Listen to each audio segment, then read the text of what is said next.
নির্মাণ রসায়ন, powered by Asian Paints.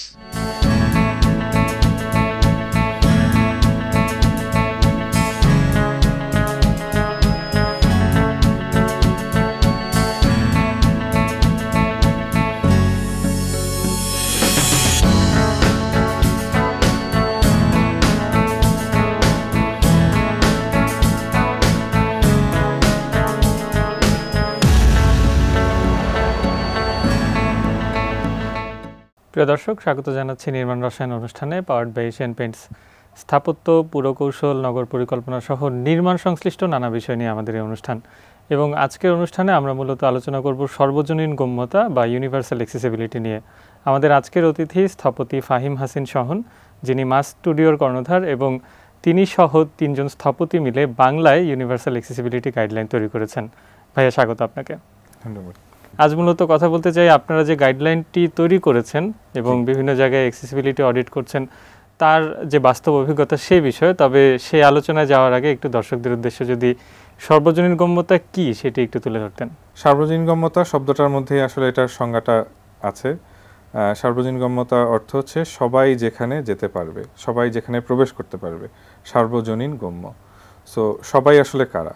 সবাই বলতে আমরা সকল মানুষ, সেটা হচ্ছে একজন প্রতিবন্ধী মানুষ হোক, একজন গর্ভবতী নারী হোক, একজন হচ্ছে বৃদ্ধ মানুষ হোক, সবাই যেখানে হচ্ছে নির্বাধ চলাচল করতে পারবে, সেটাই হচ্ছে আসলে সার্বজনীন গম্য। যে সংজ্ঞা আপনি উল্লেখ করলেন, এর মানে বোঝা যাচ্ছে যে এটি আসলে একটি বিস্তৃত পরিধির বিষয়, যেমন কোনো স্থাপনা থেকে শুরু করে একেবারে নগর পর্যন্ত এর পরিধি।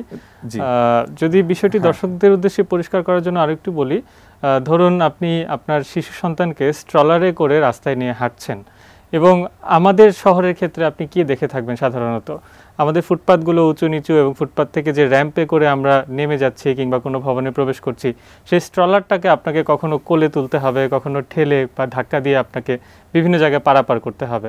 অথচ আপনি যদি উন্নত বিশ্বের দিকে তাকান, আপনি দেখবেন যে এই ধরনের চলাচলের ক্ষেত্রে একেবারেই অবাধে এবং নির্বিঘ্নে চলাচল করা যায়। এটি আসলে সর্বজনীন গম্যতা। এটি শুধু প্রতিবন্ধীদের ক্ষেত্রে নয়, এটি যে কোনো বয়সের যে কোনো মানুষ বা যে কোনো পর্যায়ে অসুস্থতার ক্ষেত্রেও আসলে এটির প্রয়োজন হয়, এবং এর পরিধি স্থাপত্য থেকে শুরু করে নগর পর্যন্ত বিস্তৃত। আপনারা আসলে নতুন একটা ধারণা নিয়ে কাজ করেছেন, যে অ্যাক্সেসিবিলিটি অডিট।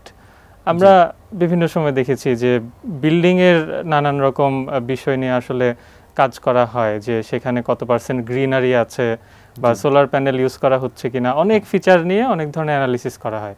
কিন্তু অ্যাক্সেসিবিলিটি অডিটটা আসলে কেমন ধারণা? একটা স্থাপনায় অ্যাক্সেসিবিলিটি নিশ্চিত করার অনেকগুলো টুল আছে বা হচ্ছে অনেকগুলো ব্যবস্থা আছে, যেগুলো থাকলে আমরা বলি যে স্থাপনাটা অ্যাক্সেসিবল। সেটা লিফট হতে পারে, সেটা হচ্ছে রেলিং হতে পারে, সেটা হচ্ছে ট্যাকটাইল টাইলসের ব্যবহার হতে পারে। সেটা ইনফ্যাক্ট একটা লিফটের মধ্যে যে শব্দ করে বলে দিচ্ছে যে লিফট এখন এত তলায় খুলছে বা বন্ধ হচ্ছে, বা এই জিনিসটা আসলে অ্যাক্সেসিবিলিটির একটা পার্ট। সো আমরা যখন অ্যাক্সেসিবিলিটি অডিট করি, সো এই অডিটের সময় আমাদের হচ্ছে এরকম বেশ কিছু বলবো চেকলিস্ট আছে, যেটা আমরা হচ্ছে খেয়াল রাখার চেষ্টা করি যে এই সবগুলো জিনিস হচ্ছে ইনশিওর করা আছে কিনা। ফর এক্সাম্পল, যদি একদম হচ্ছে প্রবেশ থেকে শুরু করেন, যে আমরা প্রায় সময় দেখি যে বিল্ডিংয়ে প্রবেশ করতে গেলে আমাকে হচ্ছে একটা গেট ডিঙিয়ে ঢুকতে হচ্ছে। হ্যাঁ, কারণ আমাদের গেটগুলো থাকে এমনভাবে যে একটা ছোট গেট ডিঙিয়ে হয়তো ঢুকতে হচ্ছে, বা আমরা এমনভাবে এটা রেলটা করে রেখেছি যে যেটা দিয়ে হচ্ছে আসলে একটা হুইল চেয়ার যাবে না। আসলে সেখান থেকেই শুরু, কিন্তু অলমোস্ট সেখান থেকেই শুরু যে আমি হচ্ছে বিল্ডিংয়ে প্রথমে প্রবেশ করতে পারছি কিনা, তারপর প্রবেশের পর হচ্ছে কোথায় যাব সেটার জন্য আমার হচ্ছে পর্যাপ্ত সাইনেজ আছে কিনা। সাইনেজের ব্যবহার আসলে আমাদের দেশে আসলে খুবই কম করা হয়, কিন্তু ওইটা আসলে আমরা যেটা বলি যে সাইনেজ ব্যবহারটা যেটা হচ্ছে সবচেয়ে সহজ করা, কিন্তু এবং সবচেয়ে কম খরচে, কিন্তু সবচেয়ে বেশি মানুষকে হয়তো ইম্প্যাক্ট ফেলতে পারে একটা সাইনেজের ব্যবহার, যে নির্দেশনা বলি যে কোথায় যাব, কোথায় কি আছে, কোন ফ্লোরে কি আছে, এখান থেকে ডানে গেলে কি পাবো, বামে গেলে কি পাবো, এই আর কি। এরপর হচ্ছে বিল্ডিংয়ে প্রবেশ যদি বলি, প্রায় সময় আমরা দেখি বিল্ডিং হয়তো লিফট আছে, কিন্তু লিফটে ওঠার আগে হয়তো প্লিন্থ লেভেলে 1.5 ফিট 2.5 ফিট 3 ফিট উঠতে হচ্ছে। সো ওইখানে ওই সিঁড়ি দিয়ে তো সেখানে কিন্তু আসলে ওই যে জিনিসটা অ্যাক্সেসিবিলিটি একটা টুল থাকার পরও, একটা ব্যবস্থা থাকার পরও কিন্তু আসলে অ্যাক্সেসিবল হলো না, যে পুরা যে রুটটা না আমরা এইভাবে চিন্তা করি যে বিল্ডিংয়ে হচ্ছে বা স্থাপনায় সেটা পার্কও হতে পারে, সেটা আসলে একটু বড়ভাবে চিন্তা করলে শহরও হতে পারে, যে একটা প্রবেশ থেকে ঢুকে আমি যেখানে যেখানে আমার যেতে হবে ওই জায়গাগুলো হচ্ছে পুরো জার্নিটা একদম হচ্ছে অবাধ চলাচল করার মাধ্যমে আমি একেবারে আবার ফেরত আসতে পারছি কিনা, বের হয়ে যেতে পারছি কিনা, কোথাও আটকাতে হচ্ছে কিনা। যদি আসলে সেটা আটকাতে না হয় তাহলে সেটা আমরা বলবো যে একটা ভালোই অ্যাক্সেসিবল বিল্ডিং। বিভিন্ন জায়গায় নিশ্চয়ই অডিট করেছেন এবং আপনারা যে গাইডলাইনটা তৈরি করেছেন সেটা বেশ কয়েক বছর হয়েছে এবং আমার জানা মতে অনেকগুলো বিশ্ববিদ্যালয়ে স্থাপত্যের শিক্ষার্থীদেরকে এটি পড়ানোও হচ্ছে। আমি আরেকটু দর্শকদের উদ্দেশ্যে বলতে চাই যে বাংলায় সর্বজনীন গম্যতার নির্দেশনাবলী বা বাংলা ইউনিভার্সাল অ্যাক্সেসিবিলিটি গাইডলাইন, এটি www.buag.info এই ঠিকানায় গেলে পুরো বিষয়টি পরিষ্কারভাবে আপনারা দেখতে পারবেন। এবং এটি যে পড়ানো হচ্ছে বা একাডেমিক চর্চায় অন্তর্ভুক্ত হয়েছে, কিন্তু বাস্তব ক্ষেত্রে কতটা প্রয়োগ দেখছেন বা কি পরিমাণ ফিডব্যাক আসলে আপনাদের কাছে আসছে? যখনই একটা নতুন কোনো আইডিয়া, আসলে যদিও অ্যাক্সেসিবিলিটি ধারণাটা অত নতুন না, মানে আমরা বলবো আমরা হয়তো পৃথিবীর থেকে একটু পিছিয়ে আছি, কিন্তু ওটার ইমপ্লিমেন্টেশনে আসলে একটু সময় লাগে। যেমন আমরা স্থাপত্যে প্রায় সময় বলি যে architecture is a slow burn, যে জিনিসটা আস্তে আস্তে মানুষকে শেখায় বা আস্তে আস্তে মানুষকে বোঝায়। তো আমরা হচ্ছে খেয়াল করেছি যে এখনকার যে স্টুডেন্টরা আছে তারা হচ্ছে অ্যাক্সেসিবিলিটি নিয়ে হচ্ছে অন্তত আমাদের সময়কার সবার থেকে আরও বেশি হয়তো একটু জানে বা হচ্ছে ওটা সম্পর্কে চর্চাও করার চেষ্টা করছে। সো আর তাছাড়া আমরা হচ্ছে ওই এইটা আমাদের এই প্রকাশনাটা হচ্ছে বিটিইবিতেও এখন পাঠ্যপুস্তকের অন্তর্ভুক্তি করা হয়েছে।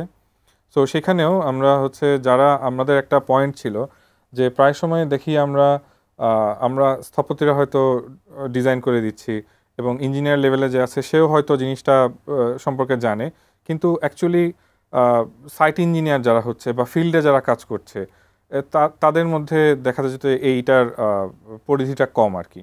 তো আমরা এখন মানে যতটুকু আমরা আসলে যেটা বললাম যে আমাদের এই যেহেতু একটা আইডিয়া আত্মীকরণ হতে একটু সময় লাগে, তো ওটার মধ্যে তারপরও আমরা খেয়াল করেছি যে এখন আসলে বিভিন্ন জায়গায় আমাদের এই প্রকাশনাটা স্ক্রিনশট পাওয়া যাচ্ছে যে জিনিসগুলো এইভাবে করতে হয়, বা হচ্ছে অনেক পরীক্ষায় প্রশ্ন আসছে দেখলাম যে এটারই একটা ছবি হয়তো বা স্ক্রিনশট দিয়ে যে এই জিনিসটা ব্যাখ্যা করো বা তো ওইভাবে আমরা যেটা বুঝতে পেরেছি যে আসলে অ্যাটলিস্ট স্থাপত্যে বা নির্মাণে যারা জড়িত আছেন তারা হচ্ছে এটা সম্পর্কে অবগত হচ্ছেন, অনেকটাই গ্রহণ করছেন। অ্যান্ড আসলে একটা কি বলবো ছোট একটা ফিডব্যাকও হচ্ছে পাই যে হ্যাঁ এই জিনিসটা হওয়াতে যে অনেক ভালো হয়েছে বা আচ্ছা এখন ব্যাপারটা ক্লিয়ার হয়েছে বা হচ্ছে বুঝতে পারছি এরকম আর কি। যেহেতু আমাদের নির্দেশনাবলীটার একটা বড় রেফারেন্স ছিল ইমারতুন বিধিমালা 2020, তো 2020 আসলে প্রণয়নের পরেও আমরা খেয়াল করছি যে এখন তো অ্যাক্সেসিবল করা বাধ্যতামূলক, হ্যাঁ পাবলিক বিল্ডিংগুলো অ্যাক্সেসিবল করতেই হবে। সো সেখানেও হচ্ছে মানে ফিল্ডে গিয়ে যে জিনিসটা করা হবে কিভাবে সেখানে হচ্ছে এই বুয়াগের রেফারেন্স দেওয়া হচ্ছে বা হচ্ছে সিম্পলি ওয়েবসাইট খুলে দেখায় দেওয়া হচ্ছে যে এইভাবে করতে হবে আর কি। সো মানে হুইচ ইজ যে আমাদের জন্য একটা কি বলবো একটা বিশাল পাওয়া আর কি, যে একটু আমরা দেখতে পাচ্ছি যে হ্যাঁ মানে হয়তো ইমিডিয়েট না তবে আস্তে আস্তে এটার একটা ইম্প্যাক্ট আমরা দেখতে পাচ্ছি আর কি। ঢাকায় যে মেট্রো রেল প্রকল্প নির্মিত হয়েছে, মেট্রো রেল স্টেশনগুলোতে আমরা অ্যাক্সেসিবিলিটির একটা এক্সাম্পল দেখে থাকি, কিন্তু এর বাইরে আমাদের শহরের অন্যান্য জায়গায় ফুটপাতে পার্কে সেটি কি পরিস্থিতিতে আছে বা কোন দশায় আছে, আর উন্নত বিশ্বের কোনো উদাহরণ যদি আপনি টানেন যেটি আপনি নিজে দেখে এসেছেন। একটা সিটি বা একটা বিল্ডিংয়ে কিভাবে ফিজিক্যাল অ্যাক্সেসিবিলিটি এনশিওর করতে হয় সেটা একটা মানে অলরেডি সমাধান হওয়া সমস্যা। মানে এখন সবাই জানে যে এটা কিভাবে সমাধান করতে হয়, ইমপ্লিমেন্টেশনে হয়তো কেউ আগে কেউ এগিয়ে কেউ পিছিয়ে। মানে আমরা সবসময় ফুটপাত আমরা যখন কোথাও আঁকিও যে ফুটপাত আঁকবো রাস্তা আঁকবো আমরা একদম হচ্ছে একটা দাগ টানি যে হ্যাঁ এইখানে ফুটপাত থাকবে, একটু নিচে একটা রাস্তা থাকবে, একটু পর আবার একটা ফুটপাত থাকবে, দুই পাশে বিল্ডিং থাকবে। আমাদের এই প্র্যাকটিসেই কিন্তু আমাদের মাথায় রয়ে গেছে যে ফুটপাত আর রাস্তা আলাদাই, হ্যাঁ কিন্তু সবখানে কিন্তু সেটা না, ঠিক আছে। কারণ যেসব জায়গায় আমরা ক্রসিং করব বা ওইখানে ওইসব জায়গাগুলোতে কিন্তু এই জিনিসটা সমান হয়ে স্লোপ ব্যবহার করে এটা সমান হয়ে উঠে আসে।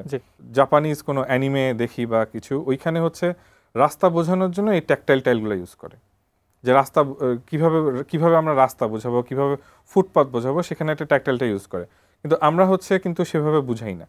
হ্যাঁ, আমরা ট্যাকটাইল টাইলের ব্যাপার হয়তো সবাই ইউজটাই জানি না, যে কেন আমরা শোভাবর্ধনকারী হিসাবে বসে যাচ্ছি। কিন্তু এটা যে আসলে একটা রাস্তায় এটা অটোমেটিকলি দিতে হবে, সেটা ওদের ছোট কাল থেকে এটা ওদের কালচারে এনগ্রেভ হয়ে গেছে। এবং একজন দৃষ্টি প্রতিবন্ধী তার ছড়িয়ে ঠুকে হাঁটবে। হ্যাঁ, সবসময় একটা জিনিস পুশ করি যে অ্যাক্সেসিবিলিটি যদি আমরা এনশিওর করতে চাই, সেটাকে আসলে কালচারে ঢুকাতে হবে, সংস্কৃতিতে ঢুকাতে হবে, যে এটা নিয়ে সবাই অটোমেটিক্যালি জানবে যে এই জিনিসগুলো এভাবেই করে। তো আমরা যতদিন না আসলে সংস্কৃতির মধ্যে জিনিসটাকে ঢুকাতে পারছি, যে যেমন একটা যদি আমি যেটা বললাম যে একটা অ্যানিমের ওপেনিং দেখছি, সেখানেও দেখছি যে ওখানে প্রপার ট্যাকটাইল টাইল দেওয়া, রেলিং দেওয়া সিঁড়িগুলোতে। তারপর তো ওইভাবে আমরা আমাদের মুভি, চলচ্চিত্র বা ইউটিউব ভিডিওস সবখানে যদি আসলে অ্যাক্সেসিবিলিটি একটু প্রমোট করি জিনিসটা, তাহলেই তো অনেকখানি এগিয়ে যায়। পাঠ্য বইয়ে সামাজিক বিজ্ঞান বইতেও তো নিয়ে আসা যায়। পাঠ্য বইয়ে সামাজিক বিজ্ঞান বই আমি কিছু ক্ষেত্রে হয়তো সামাজিক বিজ্ঞান বইয়ে আমরা দিতে পারি, এবং সোশ্যাল মিডিয়াও অনেক বেশি ইফেক্টিভ টুল। আমাদের সোশ্যাল ইনফ্লুয়েন্সাররা আছেন, অনেকে আছেন, তারা ব্যাপারটা তারাও যদি সামান্য ইনফ্লুয়েন্স করেন, যে সামান্য ব্যাপারগুলো তুলে আনেন, যে এইটা আসলে এইভাবে করতে হয়, বা লিফটে আসলে অনেকে সাউন্ডটা অফ করে রাখেন, যে শব্দ করার দরকার কি, সেটা হয়তো একজনের দরকার নেই, অন্য আরেকজনের দরকার আছে। তো সেভাবে যদি আসলে ছোট ছোট এরকম অনেকগুলো ইস্যু তুলে আনা যায় বিভিন্ন ইয়াতে, যে সংস্কৃতির মধ্যেই আমরা এটাকে চর্চা করব, যে হ্যাঁ, একটা বিল্ডিং হতে হলে তো অ্যাক্সেসিবল হতেই হবে, হতে হবে না কেন? আমরা যেরকম আসলে দরজা জানালা দিই, বিল্ডিংয়ে তো দরজা জানালা থাকবেই, সেরকম লিফটও থাকবে, র্যাম্পও থাকবে, ট্যাকটাইল টাইলসও থাকবে, সাউন্ডও হবে, এই লেভেলে নিয়ে যেতে হবে আর। এই যে অ্যাক্সেসিবিলিটি নিয়ে কথা হচ্ছে, এটি কি কেবল প্রতিবন্ধকতার শিকার মানুষদের জন্যই প্রযোজ্য, এবং যদি সেটা হয়েও থাকে সেই মানুষের সংখ্যা আমাদের দেশে কত? এবং দ্বিতীয় বিষয়টা হচ্ছে যে সেই সমস্যায় আমি নিজেও কোনো সময় ভুক্তভোগী হওয়ার আশঙ্কা আছে কিনা। যেমন ধরেন, আজকে অফিস থেকে ফেরার সময় কোনো কারণে দুর্ঘটনায় আমার পা মচকে গেল বা ভেঙে গেল, আমি হয়তো একটা ক্রাচ ব্যবহার করে আগামী 6 মাস হাঁটতে হতে পারে, আল্লাহ না করুক। অথবা আমার বোন বা স্ত্রী কেউ যখন গর্ভধারণ করবেন, তখন তার চলাফেরায় যে সমস্যার মুখোমুখি তিনি হবেন। তো এই যে পরিস্থিতি, এর সঙ্গে আসলে অ্যাক্সেসিবিলিটির সংশ্লিষ্টতা কতটুকু? 5 থেকে 10% হচ্ছে প্রতিবন্ধী মানুষ আছেন বাংলাদেশে। কিন্তু শুধু সংখ্যায় যদি বলি, যে 1% মানুষও যদি প্রতিবন্ধী মানুষ থেকে থাকেন, সেটাও হবে 18 লাখ মানুষ। পৃথিবীর অনেক দেশে আসলে 18 লাখ জনসংখ্যাই নেই। যদি 5 থেকে 10% হয়, কোটির উপরে মানুষ হচ্ছে। কিন্তু এভাবে যদি আবার চিন্তা করি, যে একসময় কারো যে অ্যাক্সিডেন্ট হতে পারে, বা সবাই একসময় বৃদ্ধ হবেন হোপফুলি, তো তখন তো অ্যাক্সেসিবল তো সার্বজনীন, কোনো একটা স্পেসিফিক মানুষের জন্য না, স্পেসিফিক জাতিগোষ্ঠী বা হোয়াটএভার, শিশু থেকে বৃদ্ধ, আসলে সবার জন্যই সার্বজনীনগম্য। শিশুদের ব্যাপারটা ব্যাখ্যা করি। আমার যদি একটা স্থাপনার রেলিংগুলা বেশি ফাঁকা হয়, শিশুটা ওইটা দিয়ে পড়ে যেতে পারে। সো ওইটা কম স্পেসিং দেওয়া একটা অ্যাক্সেসিবিলিটির পার্ট। আবার হরাইজন্টালি মইয়ের মতো করে না দিয়ে ভার্টিক্যালি দেওয়া। হ্যাঁ, ভার্টিক্যালি দেওয়া। তো ওইটাও একটা পার্ট, এবং আসলে ওইটাতে একটা লিফট দেওয়া অ্যাক্সেসিবিলিটির পার্ট। সো আমি যখন একদম ছোটবেলায় আছি, যখন আমার একটা ভয় যে আমি রেলিংগুলো পড়ে যাব, সেখানেও আমার অ্যাক্সেসিবিলিটির এই ফিচারটা দরকার হচ্ছে। আর আমি যখন অনেক বৃদ্ধ হয়ে যাব, যখন আমি সিঁড়ি আর বাইতে পারছি না, তখন আমার লিফট দরকার হবে, সেখানেও কিন্তু সেই লিফট দেওয়াটাও কিন্তু একটা অ্যাক্সেসিবিলিটি পার্ট। অথবা হুইলচেয়ারে করে র‍্যাম্প। এই হুইলচেয়ার এই আলোচনার মধ্যে আমি আনলামই না। আচ্ছা, হুইলচেয়ার আমি আনবই না। হুইলচেয়ার আমি ধরে নিচ্ছি যে এই দুই সময়ই আমার হুইলচেয়ার লাগছে না। জি। কিন্তু আমরা বলছি যে অ্যাক্সেসিবল করতে হবে হুইলচেয়ারের ইউজারের জন্য, বা একজন প্রতিবন্ধী মানুষের জন্য। প্রতিবন্ধী মানুষ আর কয়জন? কিন্তু বাকি সবার তো জীবনে কোনো না কোনো সময় 100% মানুষেরই আসলে অ্যাক্সেসিবল ফিচারগুলো দরকার হয়। যেমন সিঁড়ির হাইট যদি বেশি হয়, সামান্য হাইট যদি বেশি হয়, আমরা নামতে গিয়ে হোঁচটের মতো খাই, তাই না? যে হচ্ছে আমাদেরকে অস্বস্তি লাগে যে কেন হচ্ছে এটা বাইতে এত কষ্ট হচ্ছে বা নামতে এত কষ্ট, বা সিঁড়ির হাইট যদি কম হয় ওটা নামতে অস্বস্তি লাগে, তাই না?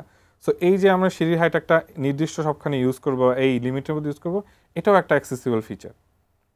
সো অ্যাক্সেসিবিলিটি তো আসলে সবার জন্য, এটা চর্চা করলে হচ্ছে মানে প্রতিবন্ধী মানুষরা তো উপকৃত হবেনই, এটা ধরেই নিচ্ছে যে ওনারা হবেন। তবে আসলে আমি বলবো আমাদের প্রত্যেকের জন্য, প্রত্যেকেই আসলে ম্যাক্সিমাম টাইমস হচ্ছে এটার সুবিধাটা ভোগ করবেন আর কি।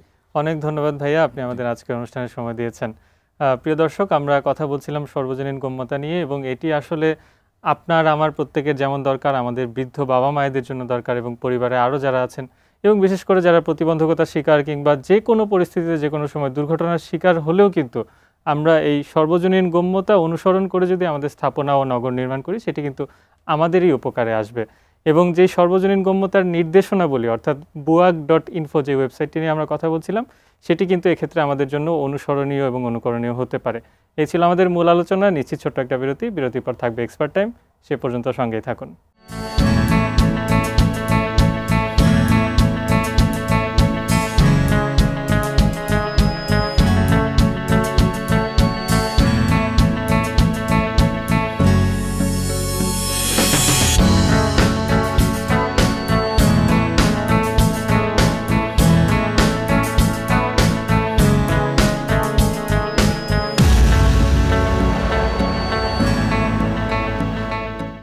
পাওয়ার্ড বাই এশিয়ান পেইন্টস, নির্মাণ রসায়ন। Powered by Asian Paints.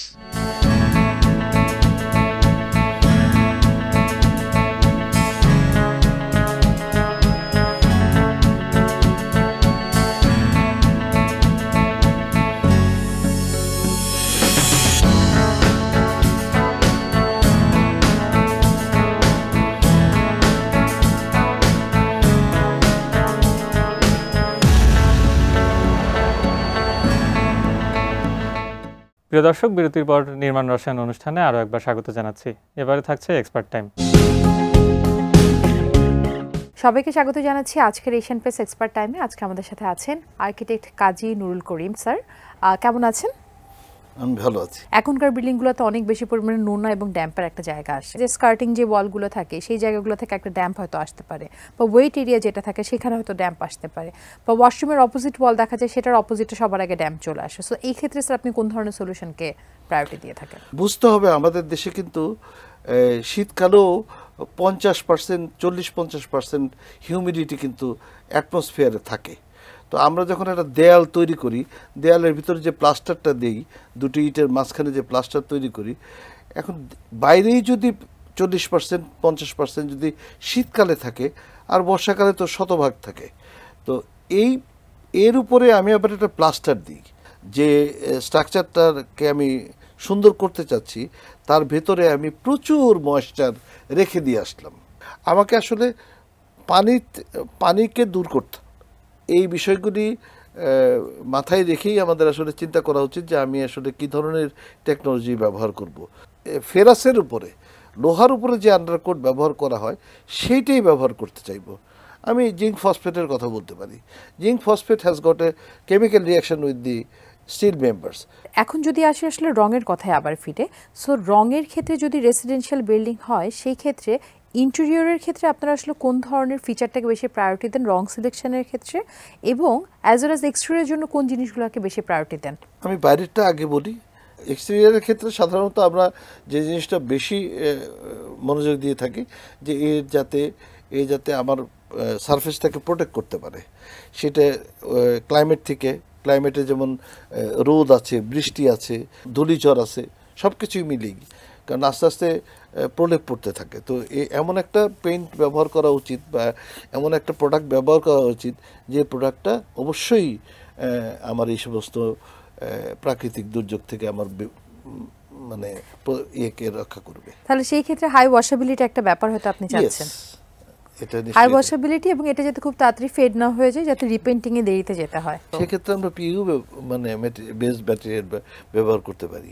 Interior ব্যাপারে আসলে যেখানে খুব বেশি ব্যবহার হয়, কিচেন টিচেন যে সমস্ত জায়গায় সার্ভিস ব্যবহার হয়, সেগুলিতে আমরা এমন রং ব্যবহার করতে চাইবো যেটা নাকি ওটা কম ময়লা হবে, ময়লা ধরবে, ময়লা কম জমবে এবং জমলেও হয়তো খুব বেশি দেখা যাবে না।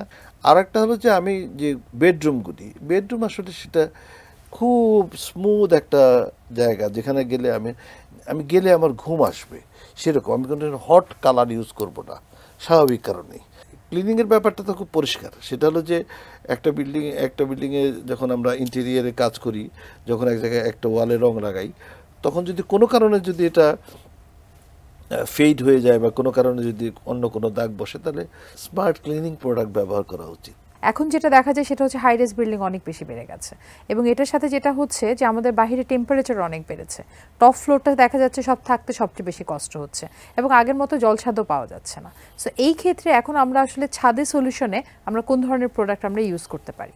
এখন কিন্তু ছাদ একটা স্পেস, আমরা আর্কিটেক্টরা কিন্তু ছাদকে এখন আর ছেড়ে দিচ্ছি না, আমরা ছাদটাকে অন্য একটা ব্যবহারে চলে যাচ্ছি।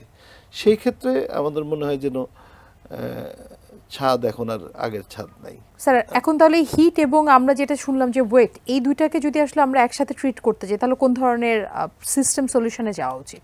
প্রথমত তো যাই আমি ব্যবহার করি সেটা যেন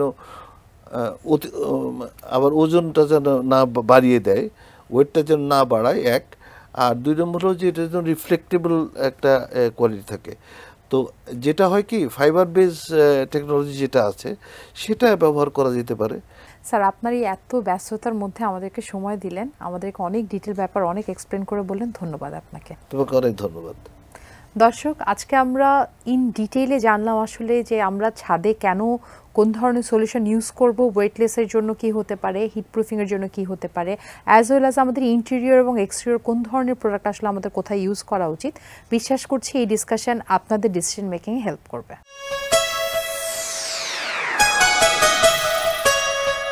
এই ছিল আমাদের আজকের অনুষ্ঠান। আপনার যদি কোনো প্রশ্ন, মতামত বা পরামর্শ থেকে থাকে জানাতে পারেন স্ক্রিনে দেখানো ইমেল ঠিকানার মাধ্যমে। ভালো থাকুন, সুস্থ থাকুন, এটি নিউজের সঙ্গেই থাকুন।